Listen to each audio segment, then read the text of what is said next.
So we started off to begin with on the leg extension. So did quite a few warm-up sets and then stacked the weight on there, which allowed me to reach failure at 10 repetitions.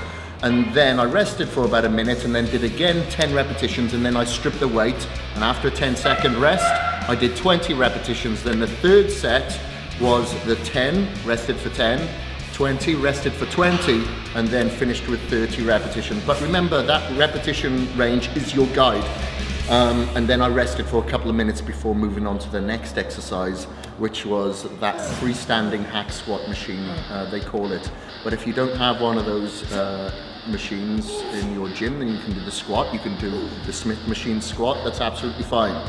Just make sure that you go down to parallel before coming back up. Don't go any deeper than that. You find that you'll get a lot of glute involvement, and you know, you can put a little bit more unnecessary strain on your lower back. So I just find parallel is absolutely fine.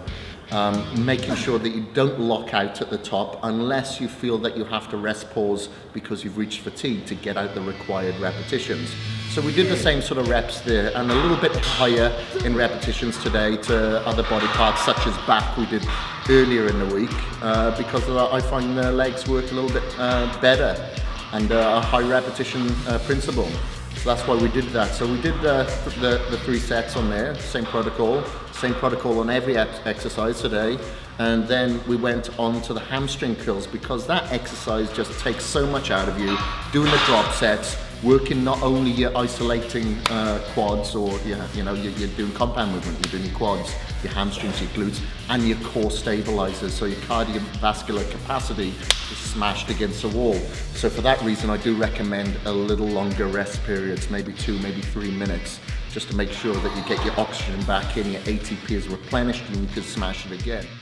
So we did that back and forth, did one leg before moving on to the other, and same when we did the drop sets. I made sure I did all the drop sets on one leg before doing the drop sets on the other.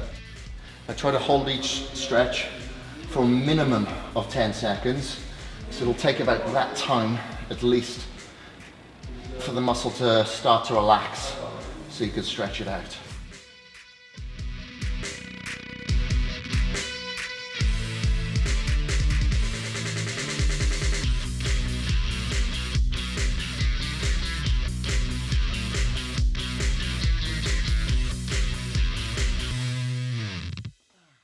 And then we went back onto another compound movement, which was a hack squat. And we did the same sort of principle there. And at this time, I was really fighting against it. Fatigue had set in, mentally more than anything. I was like, God, I want to do another exercise like this, which is a little bit easier. But I went on to the hack squat, did a couple of warm-ups, and I was like, man, I really don't want to do this, so I'm going to have to do it. There's going to be times that you're going to feel down, fatigued, and I don't know why. When I came in, I felt motivated, felt strong, but then fatigue just set in, felt absolutely knackered, and doubt started gnawing at me and showing me its teeth. So I had to bare my teeth back at it and just go after it. When the doubt is there, turn the other way and just pull it out of the hat, because we only have 4 of these workouts. So after today, it's only going to be 3. So we better freaking do it. So we did it, and we did it hard and heavy. I didn't allow doubts to allow me to go lighter either. So we did the 3 sets there, and that was it, done. Only seems like a few exercises, but when you're hitting a larger body part like this, it takes it out of you. Having my post-workout shake now, and I just want to get the cardio done so I can get home, have a shower, get some more meals in, and psych myself up for the cardio that we've got this evening as well. So we're going to punch out 30 minutes now and 30 minutes later, but remember, you've got to do your twists too. Every single day, 300 twists. Twisting as fast as you possibly can, making sure that your hips are straight, just to really bring that skin in tight, activate the collagen, and making sure that we hit the obliques as well without an assistant weight.